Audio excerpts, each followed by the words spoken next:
როდესაც ბავშვი იბადება საკეისრო კვეთით, ვთქვათ, ამ შემთხვევაში დადგინდა, რომ იბადება პრაქტიკულად სტერილური.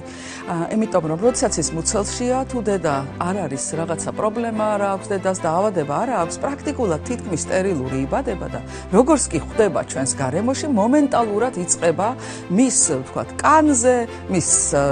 საჭმლის მომნელებელ სისტემაში ყველგან მიკრობების ჩასახლების პროცესი.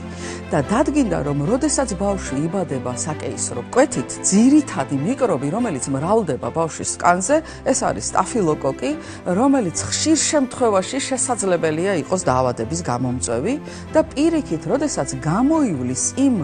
სამშობიარო გზებს, რომელიც ნორმის შემთხვევაში ფიზიოლოგიური მშობიარობის დროს რაც უნდა გამოიაროს, ამ შემთხვევაში მრავლდება ის ბაქტერიები, რომელიც პირიქით დამცველობით როლს ასრულებს და პრაქტიკულად ხელს უწყობს ბავშვს, რომ კანზე ჩასახლებული ბაქტერიები მერე კონკურენცია გაუწიოს ყველა სხვა ბაქტერიას და ვთქვათ, დაიცვას ბავშვი რაღაც გარკვეული ინფექციებისგან.